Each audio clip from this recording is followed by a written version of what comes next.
Blog Talk Radio. Rockers in Recovery Media is dedicated to carrying the message of addiction recovery through music, news, events, and festivals taking place within and not limited to the clean and sober community.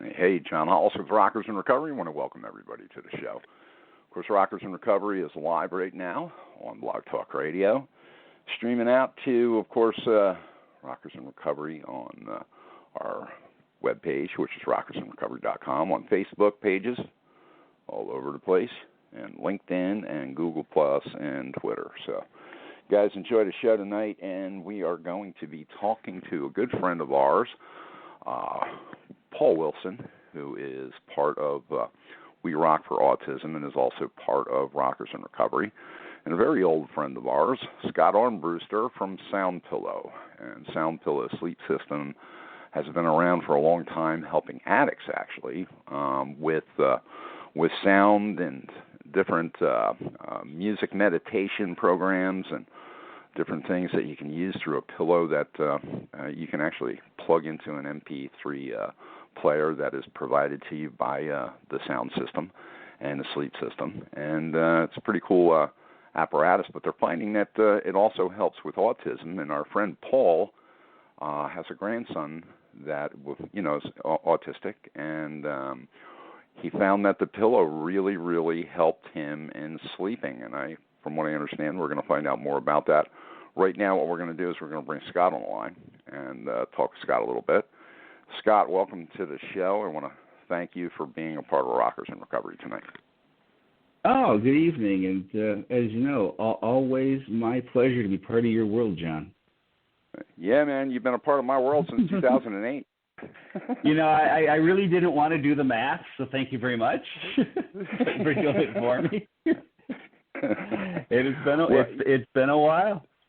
Yeah, and you know something, you and your whole family and everybody at Sound Pillow, just great people, and we're Scott, there's a lot of things going on for you right now, and I understand that you had done a lot of research and a lot of development on the pillow for the addiction aspect of it, which was created and has helped a lot of people.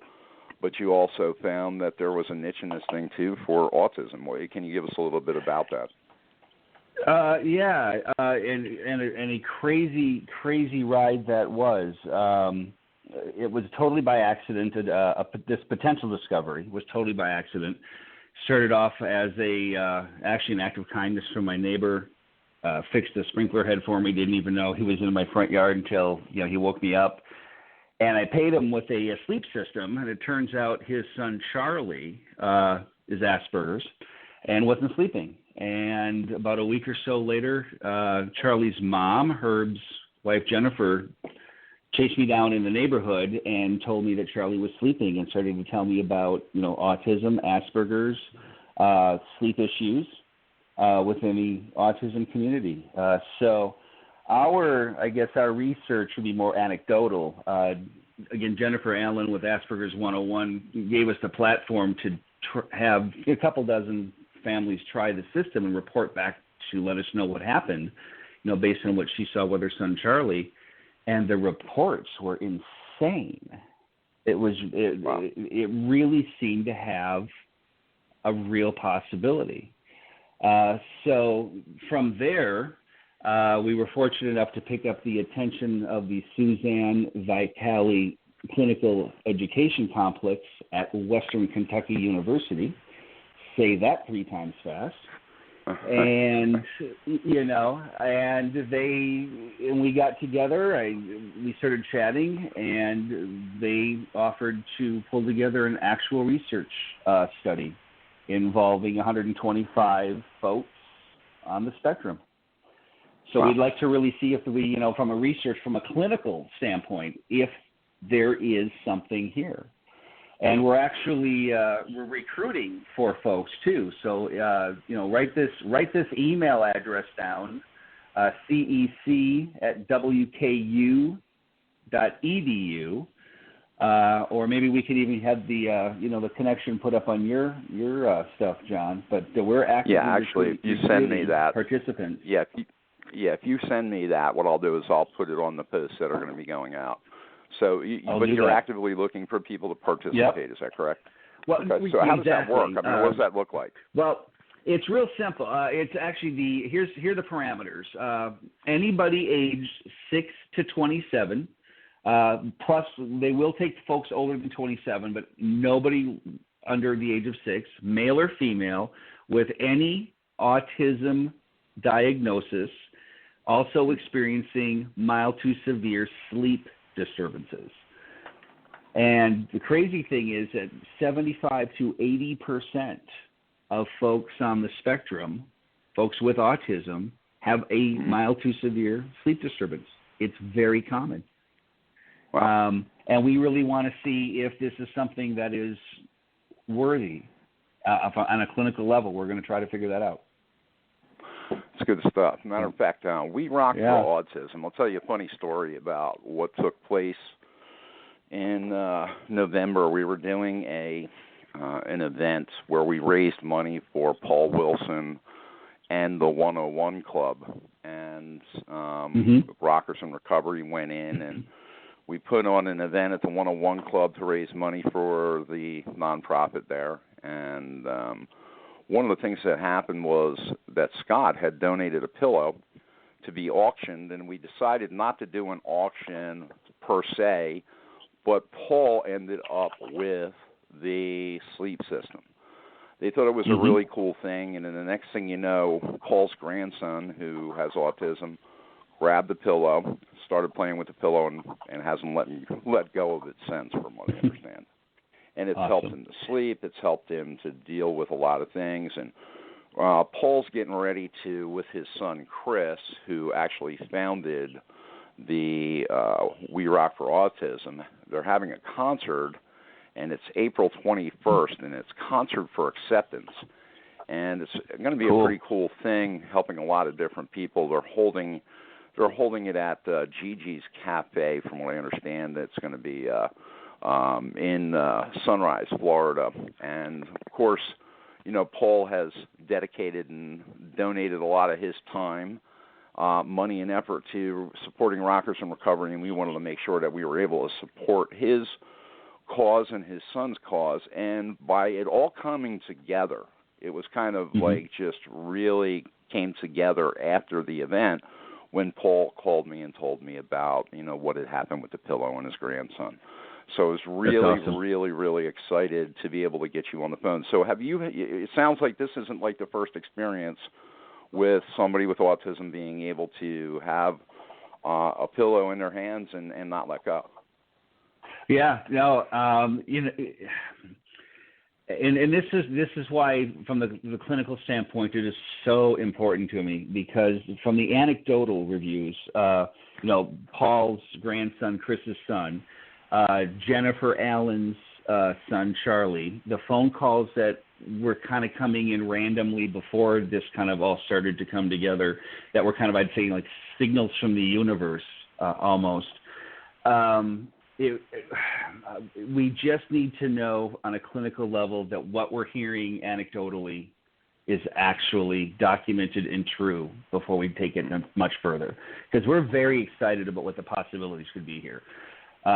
If you check out the soundpillow.com website, we have the original reviews that we had done through Aspergers101.com and the original responses from the families. And the stories that they tell and the issues that they outlined before, and that they're not really dealing with them as much. Like, some of these kids were taking 2 to 4 hours a night to fall asleep, 2 to 4 hours a night. And we were able to bring that down to 15 minutes to an hour. On the other side, these kids were sleeping 2 to 4, 4 to 6 hours a night, and then getting up in the middle of the night and running around the house. Well, now they were sleeping longer, 6, 8, 10 hours a night. And what you don't, or I really didn't think about, was what that meant for the parents and the family, the siblings. Because that disruptive sleep pattern is disruptive to everybody. And I'm sure Chris and Paul can tell you about that. Yeah, you know? Exactly.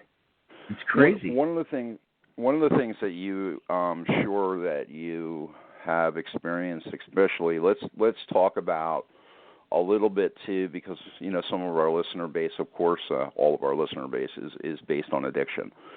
So we kind of touched base on this tonight, specifically to support Paul and his son Chris. And, of course, we rock for autism. So one of the things I'd like to do is talk about what it all started for with the sound pillow and people with addiction issues. You and Harry Henshaw, Dr. Harry Henshaw, put together the whole apparatus, and you had the pillow already and all of the sound and all of that. How did that whole thing how did it turn out? What happened to make it happen? Well, the really cool thing about the starting of that was when you and I first started working with each other. It was just the sound pillow, and that was it. Because of our relationship and your willingness to kind of hook me up with folks, Harry and I started working together. He had this great music. It was the type of music I'd been looking for 10 years. Hypnotic, relaxing, the kind of non-emotional, the kind of music you could listen to over and over again and never be able to describe. And so Harry was willing to allow my audio guys and myself to basically take the foundation of what he had created and turn it into what our vision was for this content, longer periods of time, even slower evolutions of sound. And we brought it into several of the addiction recovery centers, and the folks loved it. It really helped them turn that, their minds off at night. What happens at night. They're in the rooms by themselves. It's dark, and they start, as you call the circus or the committee in the head, or the band in the head starts playing. And the sleep system allowed them to turn that off and really think about something else to nothing else, and just focus on them being in this comfortable, safe environment with this pleasant sound. And it helped them push all of the negativity, all of the voices out, and they got to sleep. And they became far happier people with believing their futures were brighter. Some, as you know or may have heard, became very helpful within the centers and a very positive influence to others around them. So it's like, that's, as you would say, it's a beautiful thing. Yes, it is. And so we try to push that into other areas as well. I watched that whole process, and we had gone out to Vegas and we had done some other things, and it was like,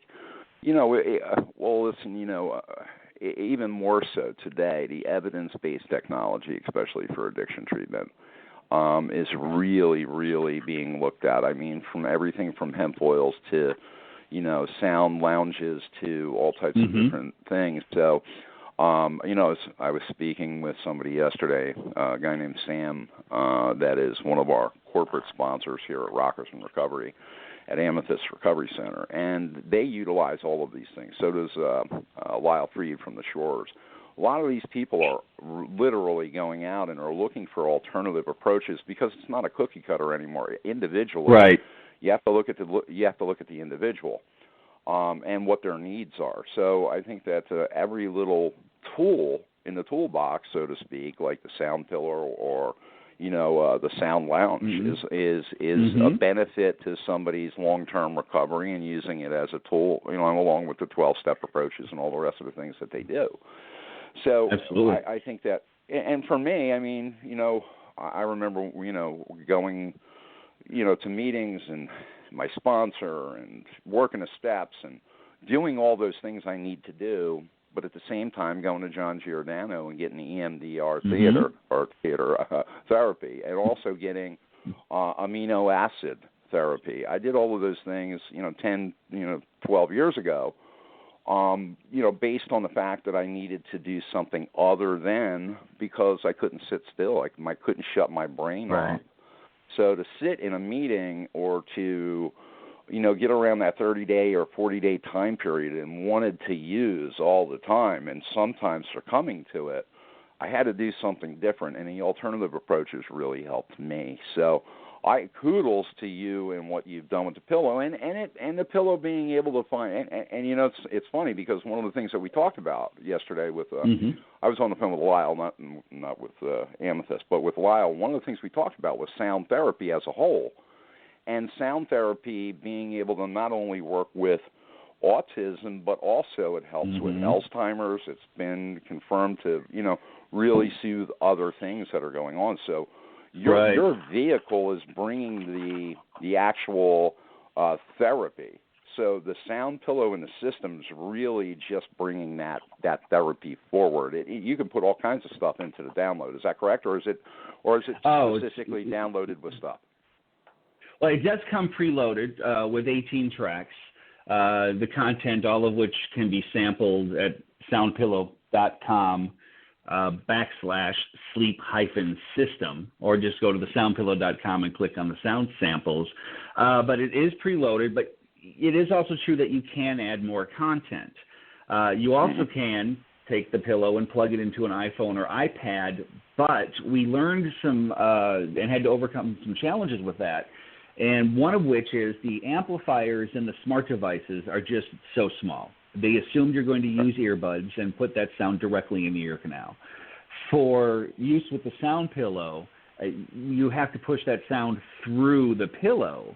In addition to what it's mostly used for with the veterans is tinnitus, you've got to push through that sound in their head as well, that constant ringing sound. So our content is louder and actually designed also to be super smooth for sleep and relaxation. No, breaks and clashes, and I love birds and I love dolphins, just not squawking in my ear at 2:00 in the morning.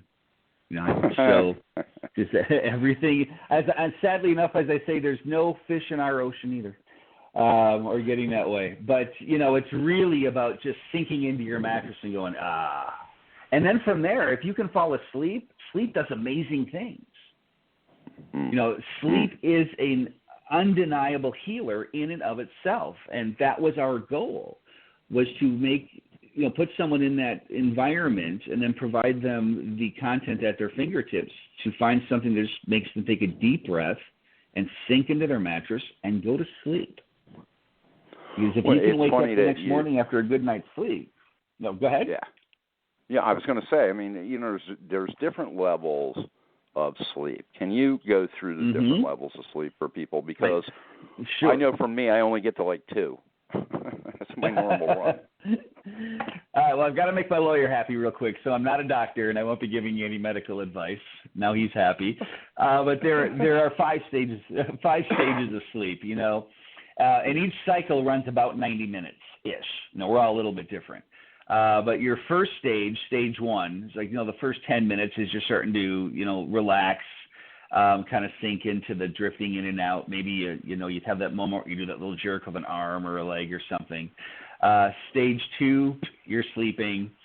Stage 3 and 4 are real important. They're all important, but 3 and 4 are known as slow wave sleep. And that's where the brain starts to sync and the brain waves start to align, and you see these kind of sine wave patterns. And that if they were on a monitor. And so the brain is doing an awful lot then, because that's about the only time it syncs. Otherwise, you look at the chart and it's just a mess. The other then, which would be the 5th stage, is REM, rapid eye movement. And that's the stage they believe that most of the dreaming occurs and is a very healthy part of sleep. What happens with a lot of folks is they don't get through all the stages. Or sometimes, that can be for, maybe there's a medical condition, or perhaps it's in response to the medication that they're taking. There's no argument that natural sleep is better than a medicated sleep any day of the week. But the key is to set yourself up so that you're going to bed at a regular time. Go to bed at 10 o'clock. That's your time to go to bed, and stick to that routine.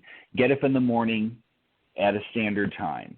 And if you can get to that level of, being really taking your sleep seriously, and the good sleep hygiene is routinely sticking to a schedule, it's also unbelievably beneficial. That includes the weekends as well, which I know is harder for people to do. But get rid of those, those LED lights, put down the smart devices, turn off the TV and the screens 30 minutes to an hour before sleep. Pick up a book. Pick up something that doesn't engage your brain and isn't shooting your eyes full of blue light, because otherwise the body and the brain just will not get itself ready and prep itself for sleep. So the sleep is just crazy cool, and the more I learn about it, the more I want to learn about it. So I think really what we do is we help people get to that place of sleep, and then the body and the brain take over from there in the natural process of what sleep brings to the table. That very being cool said, stuff. Yes, it is. That being said, if you go to soundpillow.com, you can find out a lot more information. There's also a contact page there, too. You can contact, of course, Scott. You can also, I was thinking about it earlier. Scott had we were talking about the whole awareness of the autism through this, doing a full research and development on this and the study, and they can actually contact you there too, correct? They can. If someone wants to send us or send an email to scott@soundpillow.com, I can send the link out to sign up for the study. The study is actually being completely controlled by the CEC, that's the Suzanne Vitale Clinical Education Complex at Western Kentucky University, otherwise known as the CEC. All third party, we're not controlling who gets in or not. They are, but we are looking for participants. So don't be shy. We'll send a link back out for you to sign up. We'd love to have you. Cool. And again, soundpillow.com. You can also hit the contact page there, and you can also call, of course, Soundpillow through that information that you can find at soundpillow.com. You can also find out the other information that's there in regards to, of course, the different studies that they've done from addiction to, of course, autism to all the rest of the stuff to tinnitus PTSD. And everything else that they've been working. PTSD, absolutely. It's big one. So these are all things that you can find at soundpillow.com. Please check them out. Check it out tonight after the show. But I want to definitely invite you to go to We Rock for Autism. That is Paul Wilson, who is, of course, a member of Rockers in Recovery, is going to be putting that on with his son, who is the founder of We Rock for Autism. The concert is the Concert for Acceptance 2018. It's April 21st, and it's at Gigi's Music Cafe in Sunrise, Florida. Please go to the Facebook page, and it's at We Rock for Autism. You can also, of course, go to their website, which is werockforautism.org. Yeah, it's been a great show. We really appreciate everybody tuning in. Most importantly, we're going to get Paul on the line now. Paul, of course, is part of and CEO and founder of Sobriety Unplugged, but he's helped his son over the years with We Rock for Autism. Paul, are you with us? Yes, I am. Hey, welcome to the show, Paul. Glad that you're here. Wanted to, me and Scott have been talking about, of course, the autism factor, and I had also explained to the audience about how you ended up with the pillow. And can you just give us a little bit of an idea of what happened for your grandson when you guys gave him the pillow? Right. John and I were doing a show at the Rocks and Recovery Festival at the 101 Club last November 11th. And Scott from Soundpillow had given John a pillow to auction off. And it didn't get auctioned off. The state would have it. My grandson got a hold of it, and it was a pillow. My grandson's autistic. He just turned 15. And it was a pillow. He just liked it. It was a pillow. And then we got home, and my wife, he stays with us a lot of the times. And so anyway, my wife, we read the instructions, we got it all set up and put it down for him that evening. And he doesn't really have any trouble sleeping, but he just fell in love with this pillow. And just, he wants it whenever he's at our house. Every night that he's at our house, he sleeps with that pillow. He just loves the sound. He loves the way it feels. It's a very comfortable pillow, as well as being the meditation and the soothing sounds for him. He doesn't get up early in the morning as he used to, and so it's really been very, very cool. I personally, just from my own personal experience with it and with him, I would pretty much suggest it for anybody, autism or not. It's a really cool pillow. So how are you doing, John? We're doing good, man. Hold on one second. I'm going to get Chris on the line. Chris, welcome to the show. How are you today? Yeah, I'm here. I'm good. Can you hear me? Well, yeah, man. Welcome to the show. I'm glad that you're with us. Cool. Thanks for having me. I can hear you. Yeah, man. Hey, listen, give us a little bit of background on We Rock for Autism. I know you started it in 2014, and you founded it, and you've worked really hard on getting your message out there. Give us a little bit of background on We Rock for Autism. Cool. Yeah, it's my cousin, who's just a year older than I am. We grew up together. She was more like a sister. Her son was diagnosed at 2. He just turned 21. And that was kind of the inspiration. I wanted to kind of put on a show and do something kind of cool, and was kind of thinking of where I could donate the money to. And a buddy of mine, once he heard what I was doing, said, well, why don't you just kind of turn it into a foundation and make it an ongoing thing? So we went through the process and started kind of not knowing what we wanted to do, just knew what we wanted to help kids with autism, and music therapy kind of fell into the realm of, being a musician, and it's a therapy that helps kids learn communication skills, and it's not really something that's covered under most insurance plans.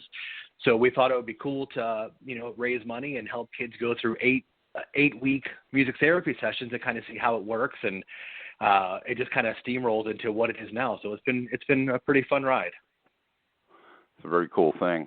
I understand that you have been doing it, and Paul also, your dad, I guess his grandson also has autism.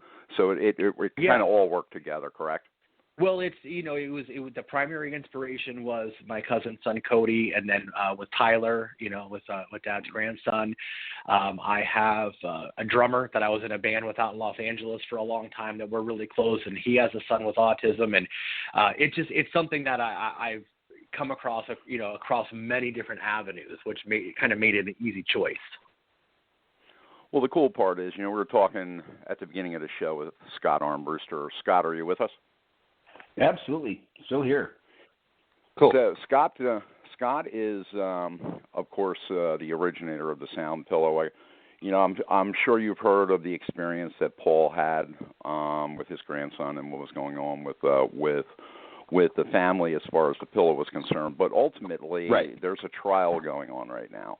And I think that anytime that you have experiences like this and you can turn other people on to them, and maybe it can help and maybe it can't. But the good news is at least there's some kind of outlet that they can at least try. So what do you think of the whole scenario of the pillow and just working together and doing, kind of research along the way and helping other people along with your music?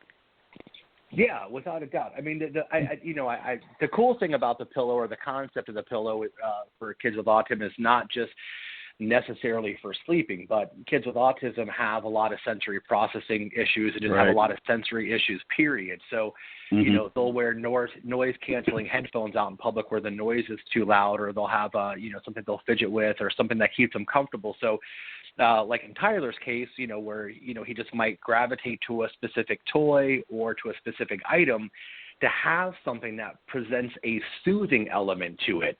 A long car ride, the kid's got something that, that they can kind of hold on to, and it'll provide almost like meditation for some of the kids. So there's a lot of different angles in which it could be super cool, and exploring it is definitely a worthwhile thing to do, because it could definitely be cool for a lot of kids. Yeah, in Scott, fact, tell us about we're trying to. About the study. Tell us about the research end of it. Yeah, right now, and guys, Chris and Paul, it's great to meet you guys, even if it's just virtual over the phone. And great work. John told me all the great stuff you're doing, which is just amazing. What we're trying to do, or what we're actively doing right now, is, we think we might have something here that's beneficial to the ASD, or the autism community. What we're trying to find out is our belief actually true? So we are working with the Suzanne Vitale Clinical Education Complex at Western Kentucky University, and I'm going to get the link over to you, Chris, Paul, and John, of course, here right after the show. And we are actively recruiting 125 participants, no cost to them. We'll cover the shipping. We'll cover the expenses for the system, all of it, to find out if, in fact, we really do have something here that's worthy of the community. So this is a clinical research study. It's got an IRB, Internal Review Board. It is completely third party. I have no input other than getting the word out. I do not choose or decide or influence who gets in. So when we get 125 people signed up, we're going to send these systems out, and they'll use the system 8 weeks. It'll be 2 weeks on, 2 weeks off, 2 weeks on, 2 weeks off. And they just have to answer the questions that are provided to them by the CEC and send the information back to the CEC, who will crunch the numbers and let us know what happened. So we're taking all the expenses on it. For sure. Yeah.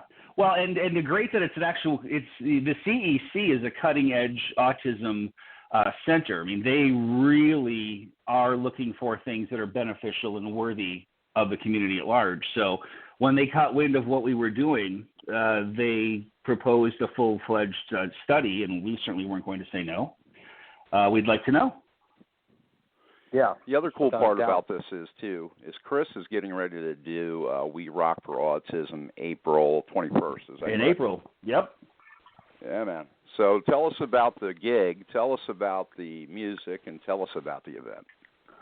Well, the event, this is our primary fundraiser that we do every year. This will be our fourth year doing it.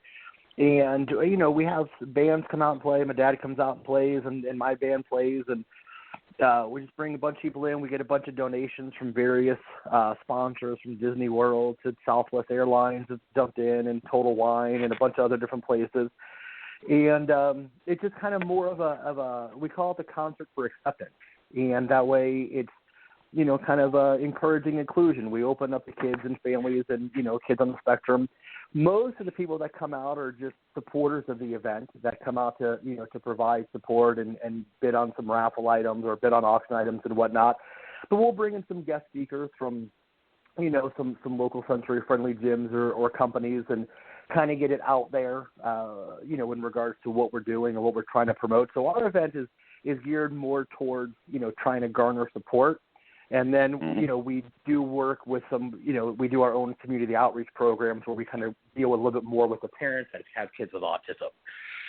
So it kind of covers the whole gamut between what we do over the course of the years. But this event, this is the big fun event where we just kind of come out and have a good time and play some music. And my music therapist, Allison Lockhart, she's on the board. She does a music therapy demonstration with one of the young girls we've been providing therapy for a couple of years, and just kind of showing everybody what music therapy really is. And also at that same time, awesome. Where is it located? Could you tell us where where it's located and when it is and when it starts and all that? It's been the same place every year at Gigi's Music Cafe. That's in Sunrise, Florida. This year it'll be on April 21st, Saturday. It starts from 7 p.m. and goes through 11 p.m. It's an all-ages, kid-friendly event and free admission. So no charge to get in. Everyone just kind of comes out, and you want to buy a couple of raffle tickets to support the cause, even better. Awesome. That's beautiful. Beautiful stuff. Now, in closing, because we're going to have to wrap it up, but in closing, Scott, where can people find the information if they wanted to have a loved one get involved in the study? Well, you can certainly check our Facebook page, Sound Pillow. We've got several recent postings on that. While you were chatting with Chris, I sent you and Paul the link via Messenger. So, and it's a fairly long link, so I don't want to give it over, over the radio. Okay. But you can also Google CEC Sound Pillow Study. It's CEC Sound Pillow Study, and the link will come right up at the top. Cool. Very cool. Very cool. And we already have the information for the event. I want to take this time to thank Scott. Scott, the 101 Club, and for years Scott has been so gracious with Rockers in Recovery and, and being sponsored at times and donating stuff at times and just a really, really, really great guy, him and his wife and all of Sound Pillow. And I want to thank you for your donation to the 101 Club, for, of course, how it worked out was, Yeah. everything's in God's world. You know what I mean? Everything's in God's world. Yep. It was actually sent for somebody to be able to use for meditation purposes, for a tool in their toolbox for their addiction recovery, and look at how it works out. I mean, it ends up in the hands of somebody that needs it in a totally different way and opens up a totally new dialogue. So kudos to you. Thank you for the donation to the 101. Chris, thank you for what you do for the community, and how you're putting this thing together and making it work. You know what I mean? Good stuff all the way around. You can check out Soundpillow at soundpillow.com and werockforautism.org, correct? Yes, sir. So there you go, guys. That's the show for today. I want to thank everybody for tuning in. I want to thank Paul for being on the show, Chris for being on the show, and Scott for being on the show. You guys rock, and we will talk soon. Let's get some updates on this, guys. We'll find out what's happening later on. You got it. For sure. The year. Definitely. All right, guys. Good talking with you. Have a good one. Good night. Have a good one. Bye-bye. All right, guys, there you go. Rockers in Recovery Radio is based on opinion only and is not meant to treat or diagnose any health or mental health issue of any kind. If you feel you need help for any health-related issues, please contact a physician or mental health professional. The opinions expressed by our guests are not necessarily those of Rockers in Recovery. With the Lucky Land Slots, you can get lucky just about anywhere. This is your captain speaking. We've got clear runway and the weather's fine, but we're just going to circle up here a while and get lucky. No, nothing like that. It's just these cash prizes add up quick. So I suggest you sit back, keep your tray table upright, and start getting lucky. Play for free at LuckyLandSlots.com. Are you feeling lucky? No purchase necessary. Void where prohibited by law. 18+ terms and conditions apply. See website for details.